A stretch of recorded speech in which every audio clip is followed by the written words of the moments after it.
Selamat berjumpa. Kali ini kita akan mempelajari materi kelas 10 tentang virus ya. Materi tentang virus yang akan kita pelajari kita akan menjelaskan tentang virus, peranan virus, ciri-ciri virus dan hal-hal yang tentu saja sangat berkaitan dengan materi pembelajaran di kelas 10 kita. Baik. Ya, materi ini sangat penting karena virus itu dalam kehidupan sehari-hari akan sering kita jumpai ya, terutama kalau kita ke mana saja, tapi asosiasi kita jangan ke permasalahan virus yang berkaitan dengan komputer, tetapi ini adalah virus yang merupakan metaorganisme. Apa itu metaorganisme?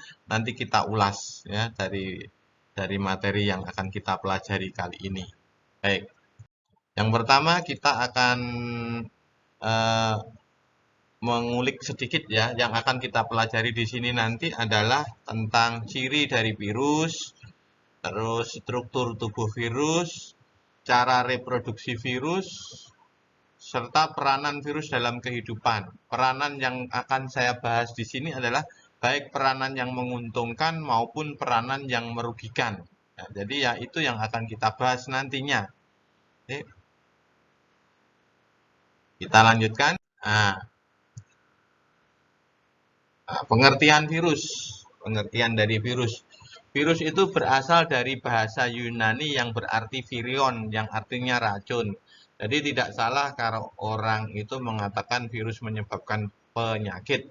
Karena di sini virus dalam arti asalnya berarti virion yang memiliki pengertian adalah racun. Virus termasuk bagian dari mikroorganisme ya. Mikro itu kecil, organisme ya organisme makhluk hidup ya. Virus termasuk bagian dari mikroorganisme. Apakah virus merupakan organisme atau bukan? Kita lanjutkan dulu ya.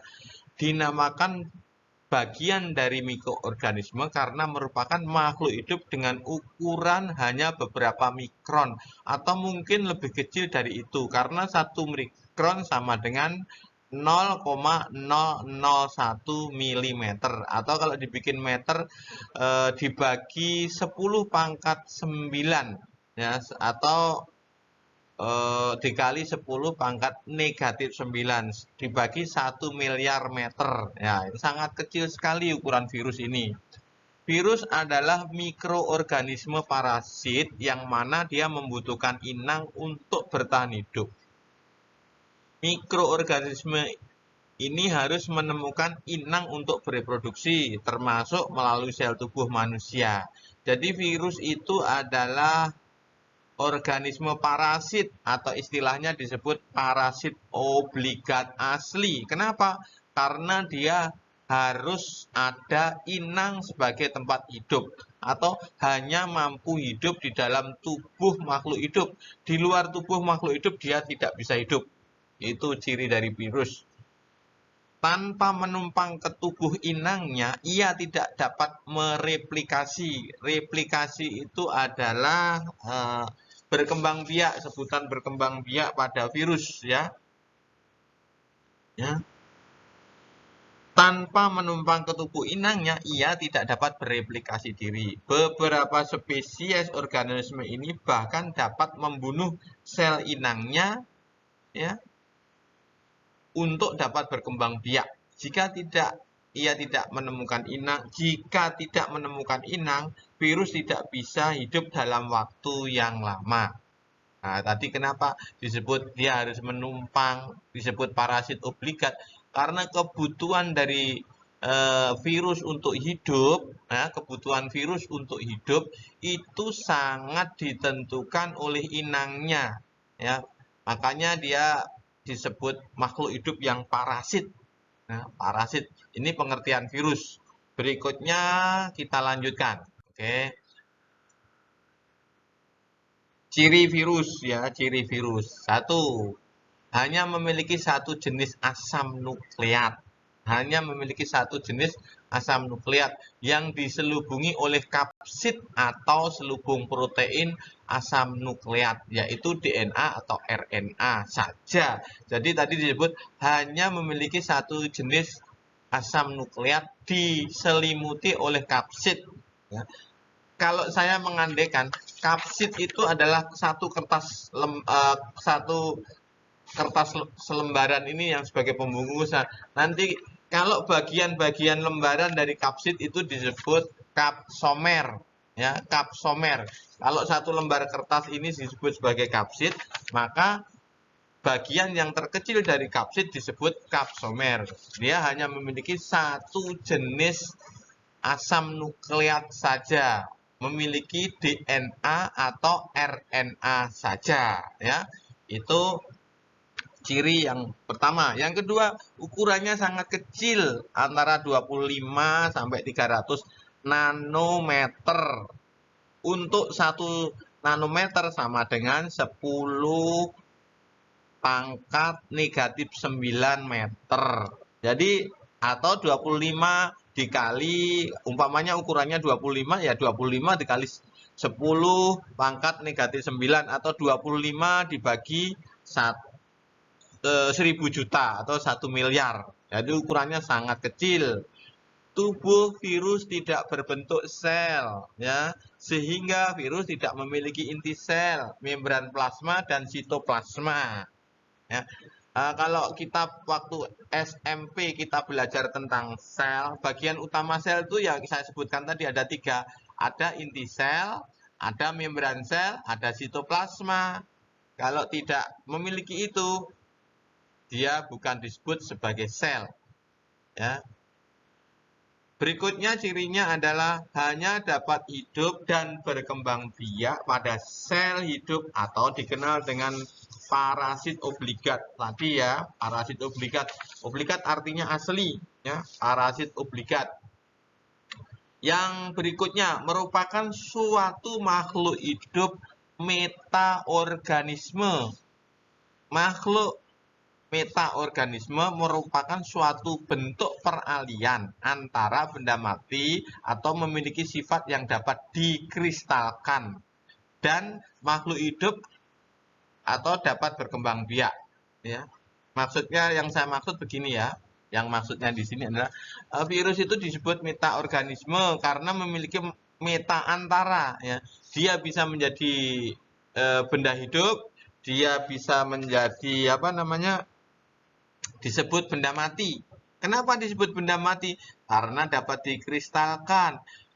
Dan makhluk hidup atau disebut makhluk hidup karena dia mampu berkembang biak. Nah, ini mungkin nanti dikoreksi tulisan ini. Pengertiannya adalah dapat dikristalkan berarti dia sebagai benda mati. Berarti dia hidup di luar tubuh makhluk hidup. Dapat berkembang biak atau yang disebut tadi replikasi atau proliferasi tadi ya, itu artinya dia disebut makhluk hidup. Ya, nanti kita poin-poinkan. Yang berikutnya memiliki bentuk tubuh. Nah, virus pun memiliki bentuk tubuh, bentuknya macam-macam. Ada yang berbentuk T, silinder, bulat, ya. Ya. Kira-kira itu ya, ada yang berbentuk batang. Ini ciri virus. Jadi poinnya adalah virus itu parasit obligat.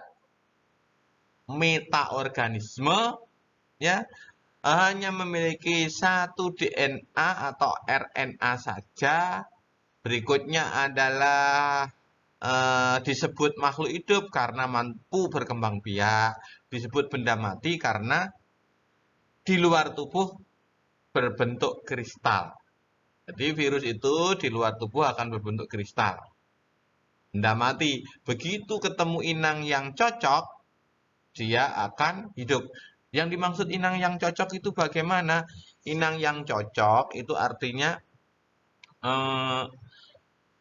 virus tersebut hanya menyerang manusia atau hewan. Berarti dia hanya bisa menyerang hewan saja. Jadi virus hewan tidak mampu menyerang tumbuhan. Virus tumbuhan tidak mampu menyerang hewan. Nah, pengertiannya itu. Ya, kira-kira seperti itu. Baik, kita lanjutkan lagi. Ya. Struktur tubuh virus ini ya. Kita akan berbicara tentang struktur tubuh virus. Yang diambil contoh itu virus T atau bakteriofag. Bakteriofag pengertiannya bakteri yang virus yang menyerang bakteri, bakteriofag. Ada 3 bagian pokok, ada bagian kepala, ada bagian leher, dan bagian ekor.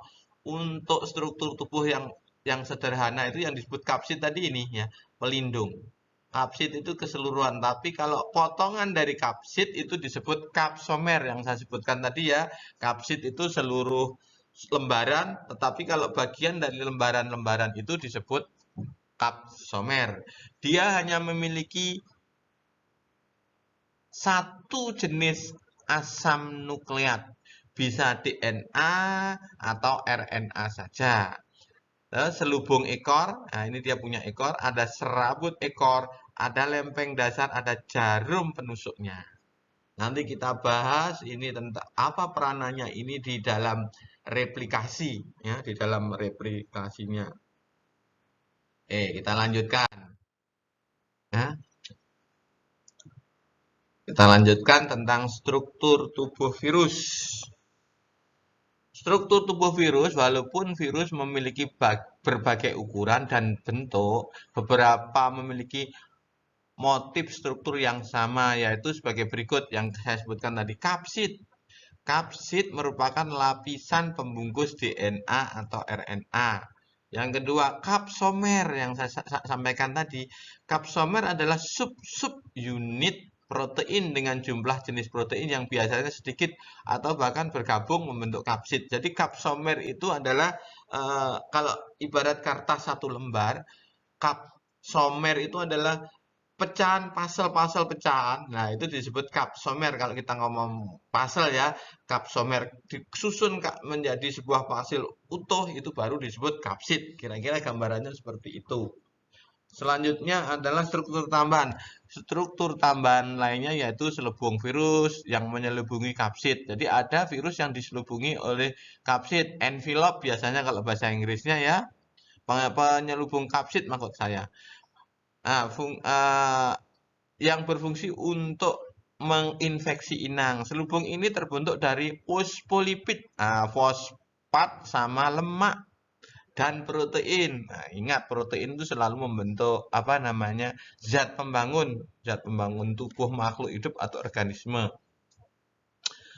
Oke, kita lanjutkan lagi. Ini bisa dibaca, bisa dilihat, bisa di pause untuk semakin memahami ya dari video yang saya sampaikan ini. Oke.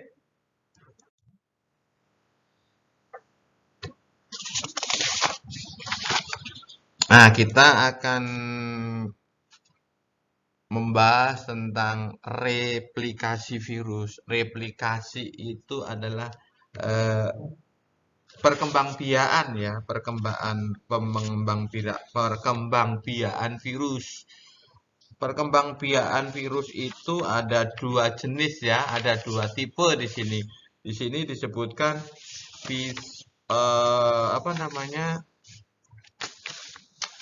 Disebutkan apa namanya itu replikasi atau perkembangbiakan virus ada 2 jenis, secara litik sama lisogenik ya, ada secara litik, ada lisogenik. Untuk 2 hal tersebut nanti akan saya jelaskan secara detailnya apa itu siklus litik atau apa itu siklus lisogenik ya. Nanti kita ambil ini gambarannya ya, gambarannya siklus litik, siklus lisogenik. Masing-masing nanti akan saya jelaskan di berbagai tahapannya ya, siklus virus. Baik, yang pertama nanti siklus litik. Ya, ini ada 2 jenis, litik sama lisogenik.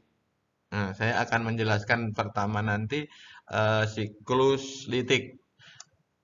Tadi di ciri-ciri virus di depan tadi sudah kita bahas bahwa virus mampu bereplikasi atau berkembang biak itu merupakan suatu alasan virus disebut sebagai makhluk hidup.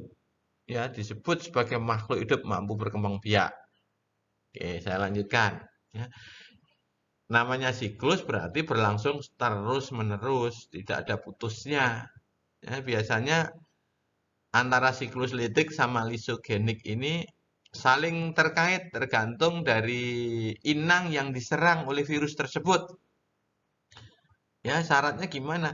Kalau inangnya lemah, inang ya makhluk hidup yang ditempati oleh virus tersebut itu lemah, maka virus tersebut akan melakukan perkembangbiakan secara lemah ya inangnya lemah, maka dia akan berkembang secara litik. Litik itu artinya lisis, pecah. Ya, pecah. Namun umpama si inangnya itu merupakan makhluk hidup yang kuat, maka dia akan melanjutkan tahap kepada lisogenik. Jadi dia tidak pecah. Artinya bagaimana? Oke, kita lanjutkan. Oke ya, kita lanjutkan.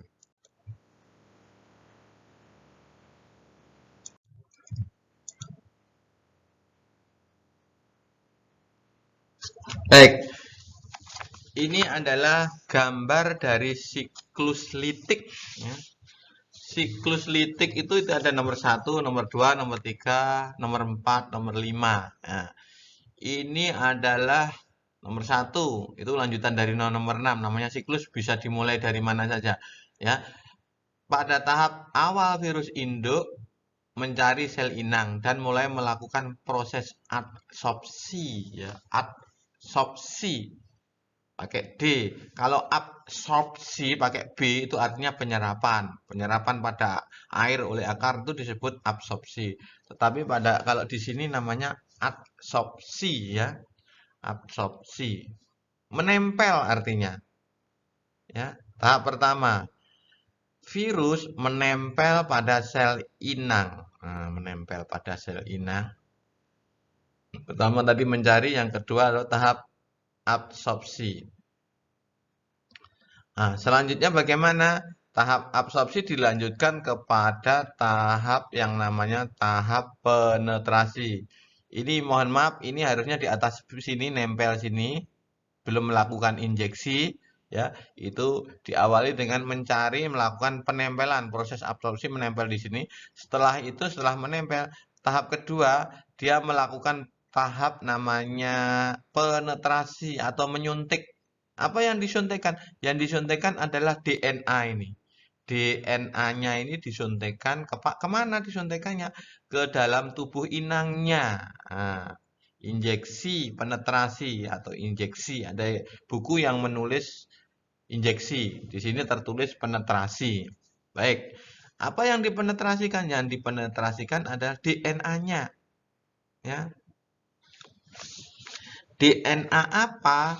DNA dari virus ya masuk ke dalam tubuhnya dari DNA ke dalam tubuh inangnya. DNA ini tadi akan bergabung dengan DNA bakteri atau inang yang ditempati ya. Tadi kan masuk. Nah, ini akan bergabung ini nanti. Ini DNA virus bergabung dengan DNA-nya inang. Ya, setelah bergabung, ya, ini gabungan DNA nanti. Setelah bergabung, dia masuk ke dalam tahap eklivase. Di sini nggak tercatat. Cuma kalau boleh kita sebutkan, tahap berikut dari penetrasi adalah ya eklivase. Apa itu eklivase? Eklivase itu mengambil alih kendali. Ya, DNA virus mengambil alih kendali DNA dari inang. Mengambil alih maksudnya apa? Segala perintah sintesa di dalam tubuh organisme itu diatur oleh DNA. Ya, diatur oleh DNA. Jadi apa yang terjadi? DNA inang tidak bisa melakukan perintah kepada organel-organel yang di dalam selnya itu untuk menyusun sintesis sesuai dengan perintah DNA inang. Tetapi DNA inang itu dikendalikan oleh DNA virus yang sedikit. Jadi apa? Perintah untuk menyintesis itu diambil oleh DNA virus. Itu disebut tahap eklivase. Jadi si DNA otak dari sebuah sel itu adalah DNA yang memerintah segala aktivitasnya itu sekarang diambil alih oleh si DNA virus untuk menyusun apa yang menjadi kebutuhan virus. Jadi tadi sudah adsorpsi, ada penetrasi, eklivase. Tahap berikutnya adalah tahap sintesis dan replika. Replika itu tiruan ya. Penyusunan dan pembentukan bagian-bagian tubuh virus. Menyusun apa? Menyusun ekornya, menyusun lehernya, menyusun DNA-nya, menyusun kapsid, itu tahap sintesis ya. Tahap sintesis ya, sintesa. Nah, masih ingat ya, sintesa itu menyusun. Setelah tahap sintesa ya, setelah tahap sintesa masuk ke dalam tahap yang berikutnya, yaitu tahap perakitan atau pematangan. Kepalanya gabung menjadi dengan leher, dengan ekor, dengan serabut ekor. Jadi kalau pada sintesis tadi, karena yang mengendalikan adalah DNA virus, jadi yang disintesis itu adalah serabut ekor, ekor, lempeng dasar, ya, terus kepalanya, terus DNA-nya, ya, baru dirakit menjadi apa namanya virus yang utuh, ya, perakitan. Nah, kita tahu tubuh dari DNA inang itu tetap sementara ukurannya yang terbentuk itu adalah sangat besar. Maksud saya jumlahnya menjadi banyak sehingga ruang atau tempat dari inang itu tidak cukup untuk menampung apa namanya virus yang sudah disusun. Ya, virus yang sudah disusun. Akibatnya apa? Akibat yang terjadi adalah inang pecah. Inangnya pecah. Nah, pecahnya ini disebut lisis. Ya, virus-virus baru keluar dari tubuh sel inang yang hancur. Hancurnya kenapa? Ya, karena jumlah sel virusnya yang terbentuk baru itu jadi banyak sehingga terjadilah pecah litik. Nah, ini disebut siklus litik.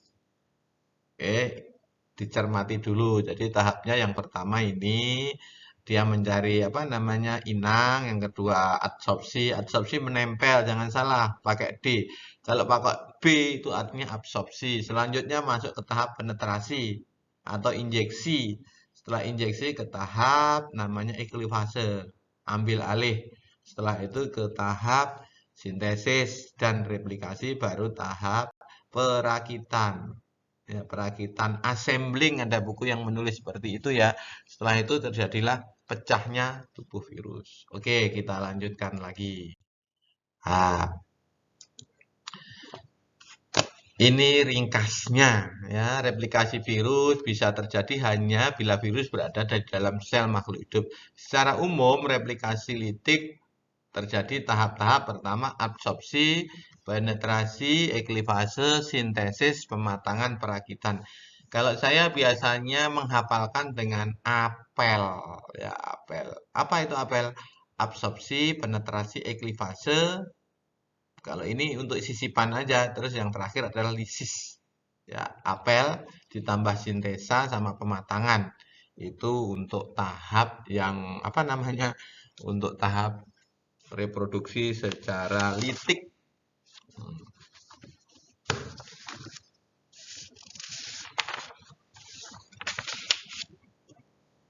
Oke, kita lanjutkan terus.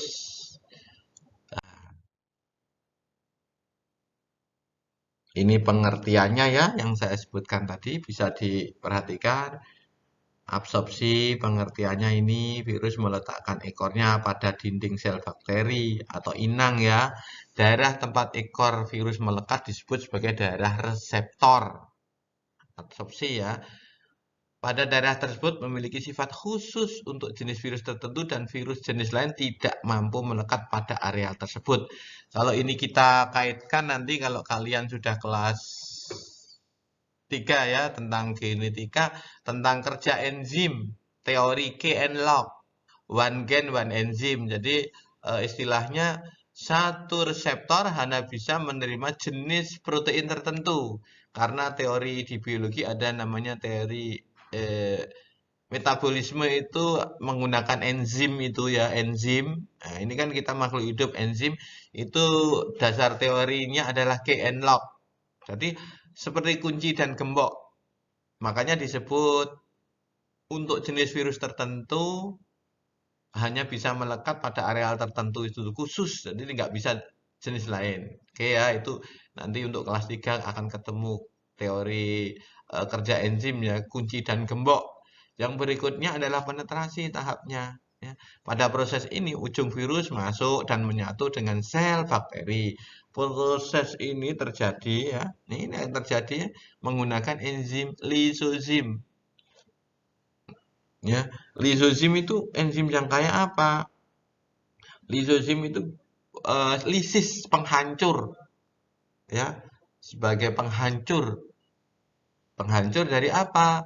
Penghancur dari membran sel inang.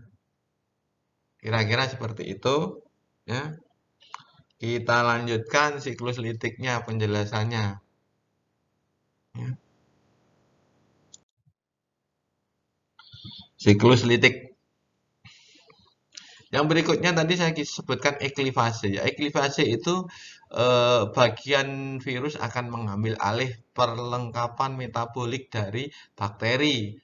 Setelah itu asam nukleat virus mengendalikan protein dan komponen tubuh virus baru dengan memanfaatkan bahan yang tersedia oleh sel bakteri atau sel inang ya. Jadi yang mengendalikan saya uraikan awal tadi, yang mengendalikan itu adalah DNA-nya. Organel yang bekerja itu adalah organel inang, komponen tubuh inang. Tubuh inang ada namanya ribosom. Waktu organel sel, ya organel sel nanti dipelajari di kelas 2 SMA, ya kelas 2, kelas 11, SMP sudah pernah, kelas 10 itu belajar tentang bagian-bagian sel. Ada ribosom, fungsinya untuk apa? Untuk sintesa ada klorofil, untuk fotosintesis, mengingatkan sedikit aja. Nah, ini seperti itu. Jadi yang sintesa protein terjadi di ribosom. Jadi perintahnya ya nanti kalau kelas 3 ketemu ya akan paham. Itu perintahnya dilakukan oleh DNA. Ya kode gennya dikeluarkan oleh inti sel DNA. Ya tadi deh eklivase. Nah, selanjutnya adalah sintesis. Nah, proses pembentukan bagian-bagian tubuh baru di dalam sel bakteri ya. Jadi virus itu membentuk bagian-bagian tubuhnya menggunakan organ, kalau makhluk hidup namanya organ, tapi kalau pada sel namanya organel, itu ya organel inang, alat-alat inang. Yang berikutnya adalah tahap perakitan. Ya. Setelah bagian-bagian tubuh dari virus tadi sintesa di tahap sintesa itu terbentuk, maka akan terjadinya perakitan atau assembling. Ya, jumlah virus yang terbentuk sangat besar, ya sangat besar. Besar yang saya maksud ini banyak ya, jumlahnya banyak sehingga tubuh sel inangnya nggak mampu atau nggak mampu yang saya maksud adalah tidak sanggup menampung jumlah dari sel virus yang sudah terbentuk tadi. Akibatnya apa? Akibatnya tubuh dari si apa namanya si inang pecah di lisis. Ya, diingat bahwa di siklus litik ini cirinya adalah sel induk, ya, sel inangnya itu tidak memiliki ketahanan. Jadi selnya mampu dikuasai oleh DNA atau RNA bakteri. Maaf, RNA virus. Jadi DNA-nya lemah. Kira-kira seperti itu tentang siklus litik. Ya, tentang siklus litik seperti itu. Jadi apel untuk mengingat tadi ya, adsorpsi, penetrasi, eklifase ya, absorpsi, penetrasi, eklipase, sintesis ya. Di antara sintesis sama lisis nanti ada yang namanya proses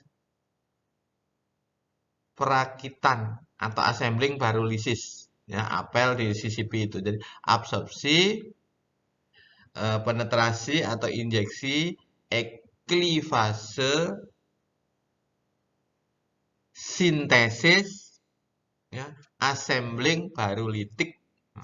Kira-kira seperti itu tentang siklus litik. Baik, kita lanjutkan kepada siklus lisogenik.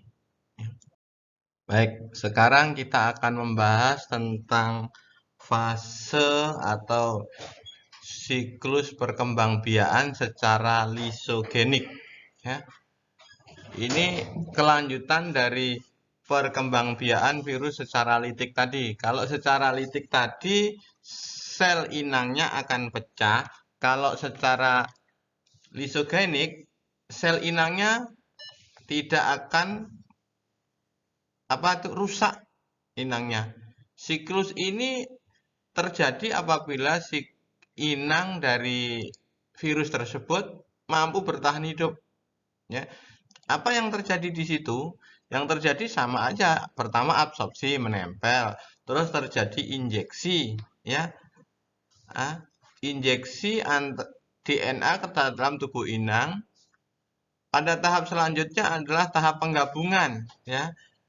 Yang disebut di sini istilahnya profag. Profage, ada yang nulis seperti itu. Apa itu? Gabungan DNA bakteri dengan DNA virus. Ya, DNA virus bergabung dengan DNA inang. Ya, DNA virus bergabung dengan DNA inang. Kalau pada tahap litik terjadi eklifase, mengambil alih kendali. Tetapi di tahap ini, profag ini, DNA gabungan tersebut tidak mampu, maksudnya bukan tidak mampu, DNA virus tidak mampu mengendalikan sintesa atau metabolisme pada tubuh inangnya. Ya, jadi apa yang terjadi?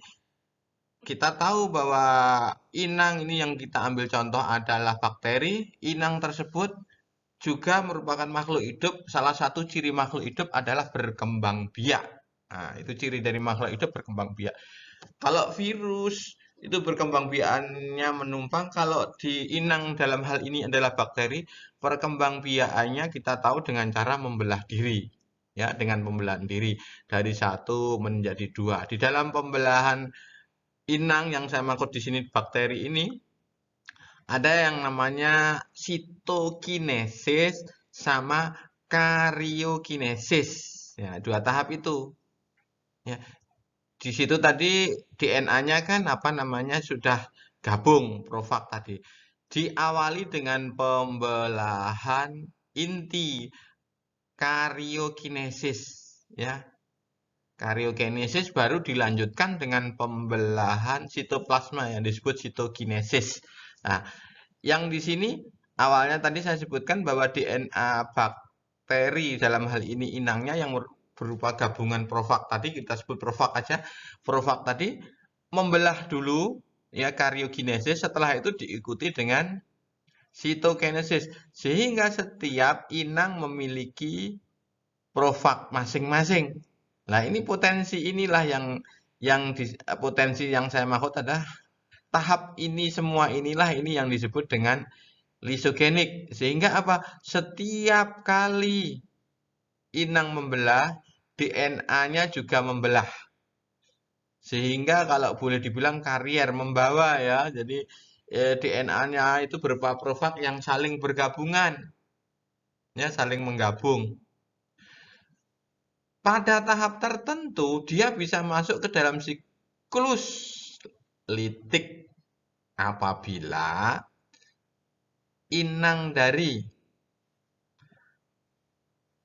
virus tersebut tidak bisa tahan terhadap virus yang menjadi materi yang masuk ke dalam tubuh bakteri tersebut, sehingga dia masuk ke dalam setelah tahap absorpsi, injeksi, penggabungan ini, Provak ini, terjadi yang namanya tahap eklivase. Ya, eklivase. Setelah eklivase, kalau pada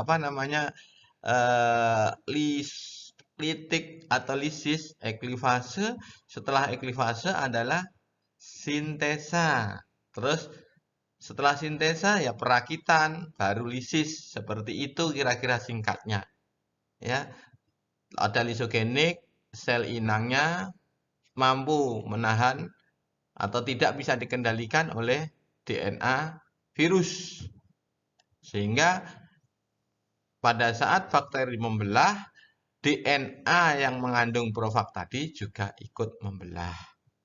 Dari dua hal tersebut pasti sudah kita bisa pahami beda antara litik sama lisogenik. Oke?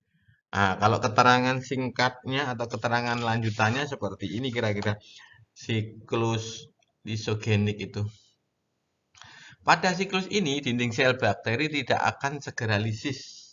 Pada saat lisogenik, materi genetik virus diproduksi di dalam sel bakteri tanpa menghancurkan inangnya.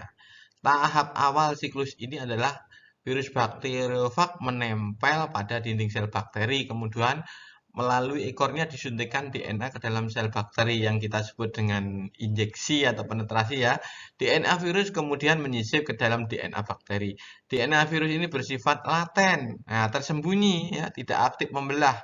DNA baru tersebut dinamakan Provak. Nah, Provak ingat, gabungan DNA bakteri sama DNA virus ya, Provak. Provak kemudian mengadakan replikasi ya apabila lingkungan menguntungkan ya, memasuki tahap litik. Menguntungkan di sini adalah inang atau bakterinya tidak mampu bertahan terhadap serangan DNA atau RNA virus, artinya masuk ke tahap eklivase. Pada tahap tersebut terjadi biosintesis yang diakhiri dengan pembentukan dan pelepasan virus baru. Maksudnya ini apabila masuk siklus litik ya, yang keterangan di bawah ini. Oke, kita lanjutkan lagi ya. Kita lanjutkan ke hal baru ya. Hal baru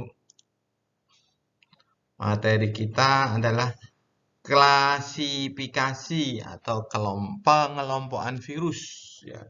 Virus itu bisa diklasifikasikan berdasarkan di sini ya, berdasarkan DNA-nya maupun RNA-nya saja. Sehingga virus itu dikelompokkan menjadi dua, virus DNA dan virus RNA. Contoh virus DNA itu bisa kita lihat di situ, apa itu virus RNA itu apa, itu bisa kita baca dan kita lihat. Nah, oke, kita lanjutkan ya. Virus berdasarkan DNA atau RNA-nya. Berikutnya adalah pengelompokan virus berdasarkan bentuk dasarnya. Bentuknya ya maksudnya ya. Bisa berbentuk ikosahedral, berbentuk helikal, berbentuk kompleks. Ya. Ini bisa Kenapa orang mengelompokkan virus ya? Biar mudah di dalam mempelajari ya. Ya, itu virus berdasarkan bentuk. Selanjutnya, virus juga bisa dikelompokkan berdasarkan selubungnya. Ya, nukleoplastid. Nukleus inti ya. Nah, virus yang bersampul atau berselubung ya. Terus yang satu yang tidak memiliki selubung ya. Itu berdasarkan selubungnya, pembungkusnya. Terus berikutnya virus berdasarkan jumlah virus berdasarkan jumlah kapsomernya ya. klasifikasi virus berdasarkan kapsomernya. Kapsomer apa? Kapsomer itu berdasarkan pembungkusnya, pembentuk kepalanya kalau kita yang belajar struktur virus yang awal tadi. Ada yang memiliki 252, 162, 72, 60 kapsomer ya. Itu kira-kira seperti itu. Jadi macam-macam ya orang mengelompokkan virus. Terus berikutnya lagi virus berdasarkan inangnya. Ini saya rasa lebih umum ya. Lebih umum sering digunakan virus yang menyerang manusia, virus yang menyerang hewan, virus yang menyerang tumbuhan. Yang virus yang menyerang tumbuhan namanya menyerang di sini otomatis ya tentu saja yang merugikan. Apa peranan yang menguntungkan? Tentu saja ada ya. Ya, itu tadi klasifikasi virus. Bisa berdasarkan inang, berdasarkan jumlah kapsomer, bisa berdasarkan DNA, RNA-nya, bisa berdasarkan apa namanya? Tadi eh, sampul atau selaputnya, ya. Terserah orang mengelompokkan. Tujuan dari pengelompokan itu adalah untuk memudah mengenal dan mempelajari, ya. Untuk memudah mengenal dan mempelajari. Jadi pengklasifikasian itu tidak hanya terjadi pada makhluk hidup, ya. Bisa terjadi pada apa saja dikelompokkan. Barang, menata barang itu termasuk mengklasifikasikan, mengelompok-kelompokkan. Ya. Baik, sekarang setelah kita membahas tentang pengelompokan virus, ya, kita akan membahas tentang peranan virus di dalam kehidupan. Ya. Nggak ada segala sesuatu itu selalu merugikan. Pasti ada yang menguntungkan, ada yang merugikan. Tentu saja itu terjadi pada virus juga ya. Peran virus yang menguntungkan, peran virus yang merugikan. Pastinya sudut pandangnya dari sudut pandang manusia menguntungkan untuk manusia bisa sudut pandang untuk menguntungkan atau merugikan manusia. Kalau manusia tentu saja bilangnya merugikan jika tidak menghasilkan bagi dia. Contohnya kalau dia menyerang tumbuhan, tumbuhan itu adalah merupakan lahan pertanian kita, tentu saja itu akan merasa merugikan kita. Jadi tidak hanya pada tumbuhan saja. Oke, kita lanjutkan. Peranan virus yang menguntungkan dan merugikan bagi manusia. Peranan yang menguntungkan, ya. Peranan virus dalam kehidupan yang menguntungkan. Pertama, virus dapat dimanfaatkan oleh manusia di dalam bidang kedokteran untuk membuat vaksin. Ya. Vaksin merupakan bahan yang dapat menimbulkan reaksi kekebalan pada organisme yang disuntikkan. Vaksin namanya kalau program pemerintah itu namanya vaksinasi ya. Vaksin dapat berupa virus yang dilemahkan atau bagian dari virus tersebut. Vaksin contoh adalah vaksin polio, berfungsi mencegah penyakit polio atau kelumpuhan ya. Jadi virus dapat digunakan sebagai bahan vaksin dengan cara melemahkan. Jadi yang dimasukkan pada vaksinasi itu adalah penyakit, tetapi sudah dilemahkan. Virulensinya, kemampuan virus menyerang, ya, menimbulkan penyakit, itu virulensi, ya. Proses vaksin namanya vaksinasi. Jadi kalau sudah tahu seperti itu, berarti kalau orang melakukan vaksinasi ya dalam kondisi sehat. Tidak bisa orang melakukan vaksin jika sakit karena dia akan dimasukkan ke dalam tubuhnya adalah eh, bagian tubuh atau bagian virus yang sudah diturunkan kemampuan untuk menyerangnya, virulensinya diturunkan, ya. Nah, digunakan sebagai biopestisida. Bio makhluk hidup, pestisida itu eh, bahan yang digunakan untuk apa namanya ya membunuh serangga dan makhluk hidup yang merugikan baik itu namanya pestisida berarti untuk kegiatan pertanian ya. Bakulovirus contohnya ya. Yang berikutnya adalah virus yang digunakan untuk pemetaan kromosom. Ya. Yang berikutnya virus yang menguntungkan untuk pembuatan vaksin. Yang berikutnya dimanfaatkan untuk mengubah sifat bakteri agar bisa dimanfaatkan di bidang kedokteran. Contohnya saja ini ya virus yang sudah umum digunakan lepas dari virus ya ini eh, bakteri disisipi ya ini digunakan untuk rekayasa genetika dengan bantuan virus digunakan untuk membuat hormon insulin ya bakterinya itu DNA-nya disisipi dengan DNA pankreas sehingga bakteri saat melakukan sintesis akan menghasilkan insulin yang digunakan untuk membantu orang-orang yang kena penyakit gula, ya, diabetes mellitus ya. Berikutnya virus dimanfaatkan untuk memproduksi interferon atau protein sel normal sebagai respon dari infeksi virus ya. Nanti silahkan dicari lagi keterangan yang lebih lengkap di bacaan di internet banyak ya virus yang menguntungkan ya dapat digunakan untuk biopestisida, pemetaan kromosom, membuat vaksin, mengubah sifat bakteri sehingga kendalinya kepentingan apa yang diinginkan oleh manusia untuk kesehatan bisa dilakukan dengan merekayasa sel bakteri dengan bantuan virus lah tentunya ya. Virus dapat dimanfaatkan untuk membuat interferon. Oke, kita lanjutkan peranan virus ya yang lain. Ini peranan yang merugikan. Peranan yang merugikan, virus itu mampu atau dapat menyerang manusia, dapat menyerang hewan dan menyerang tumbuhan. Dan ini termasuk jenis klasifikasi virus itu tadi ya berdasarkan inangnya. Kenapa kok disebut merugikan? Kok dapat menyebabkan kerugian? Virus itu kan bersifat parasit obligat. Tentu saja dia akan mengambil kebutuhannya, ya kebutuhan virus tadi dari inang yang ditempati. Ya, dari inang yang ditempati. Kalau yang ditempati manusia disebut virus manusia, yang ditempati hewan maka dia disebut virus hewan. Ya, kalau yang ditempati tumbuhan maka dia disebut virus tumbuhan. Itu klasifikasi. Baik, kita lanjutkan.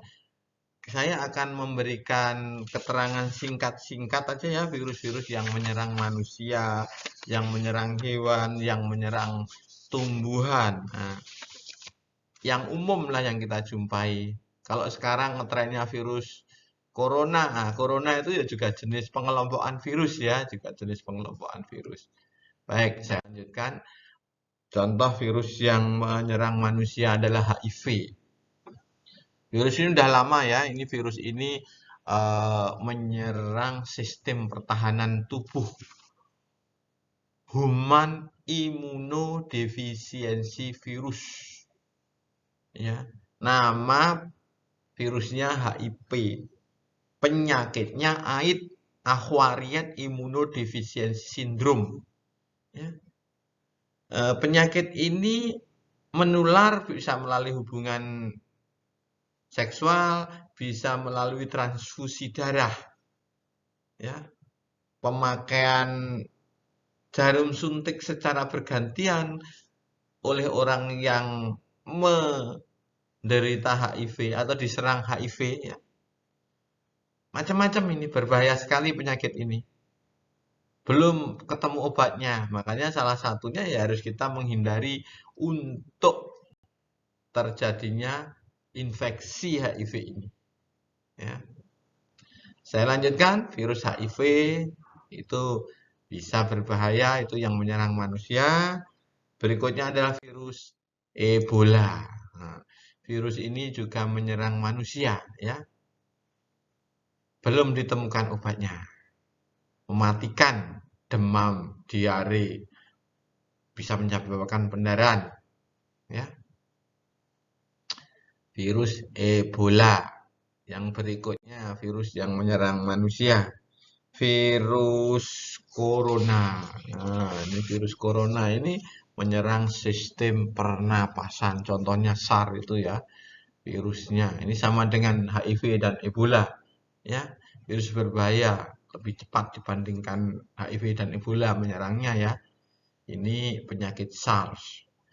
Berikutnya penyakit lagi virus yang menyerang virus simplex. Herpes simplex ini menyerang kulit, ya, menyerang alat kelamin, ya. Otomatis berkembang biakannya melalui hubungan seksual dengan orang yang terkena virus ini atau ibu hamil yang menularkan kepada bayi yang dikandungnya. Ya.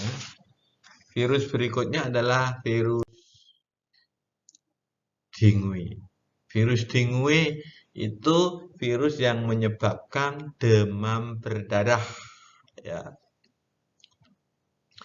Virus ini bukan disebabkan oleh nyamuk, tetapi disebarkan oleh nyamuk. Demam berdarah itu menyerang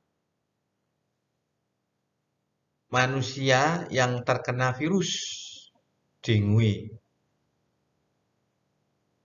Nyamuk Aedes aegypti hanya menyebarkan. Jadi penyebabkan bukan nyamuk, tapi virus. Ya, pencegahannya sudah terkenal dengan 3M. Mengubur, menutup. Satu lagi apa? Mengubur, menutup, dan menguras ya, 3M. Ini tentu saja. Kenapa kok yang itu 3M dilakukan?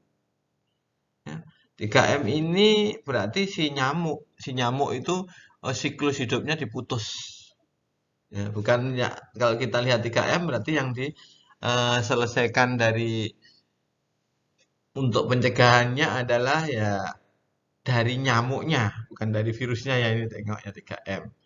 Baik, kita lanjutkan yang tidak kalah mengerikannya lagi adalah virus polio ya.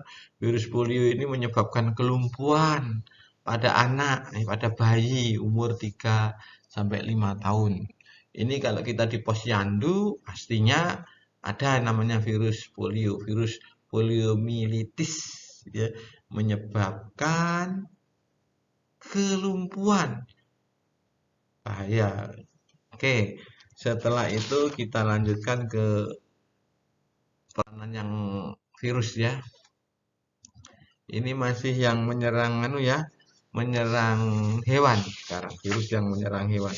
Yang menyerang hewan itu di sini yang disebutkan virus rabies atau virusnya disebut rhabdovirus.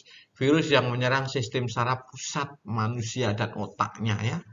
Akibatnya tubuh tidak mampu untuk bergerak dan menimbulkan hidrofobia. Apa itu hidrofobia?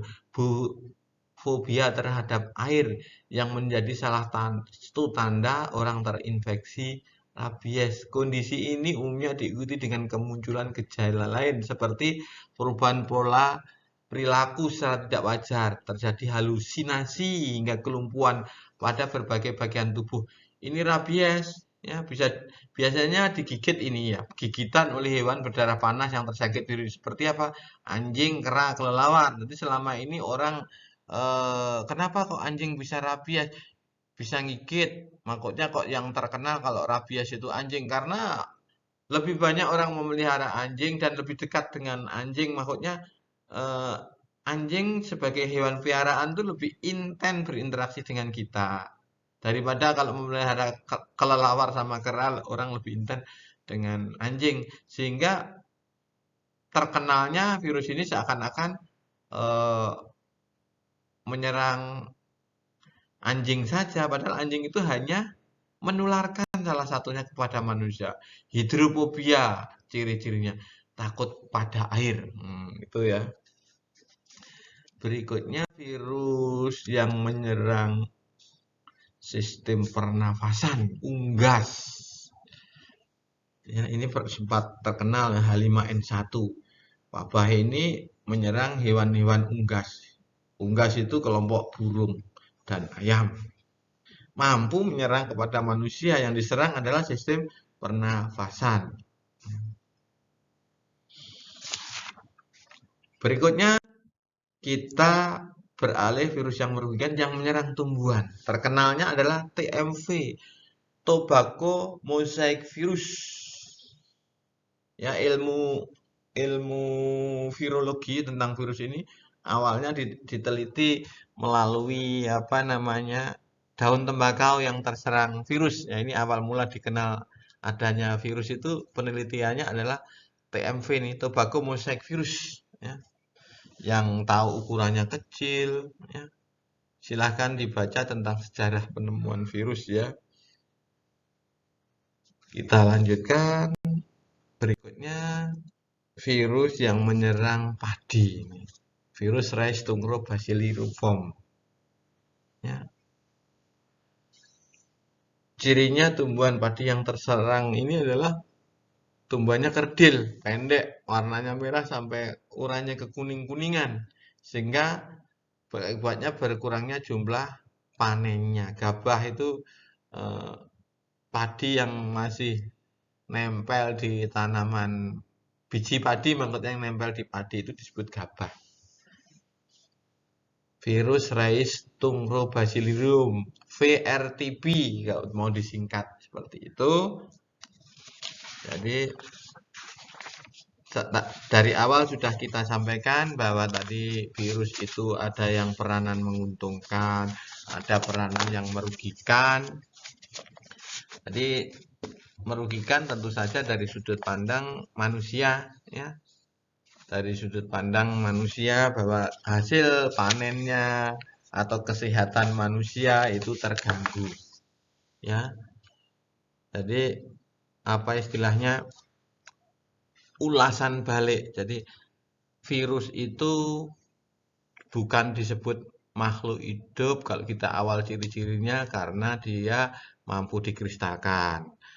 Virus bukan disebut makhluk hidup karena mampu dikristalkan. Virus disebut makhluk hidup karena memiliki DNA dan mampu melakukan replikasi. Virus disebut parasit obligat. Kenapa?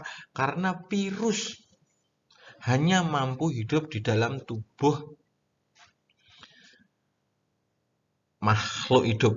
Dia tidak mampu hidup di luar makhluk hidup. Karena di luar tubuh makhluk hidup menjadi benda mati. Karena sifatnya yang tadi, maka virus itu disebut metaorganisme. Ya.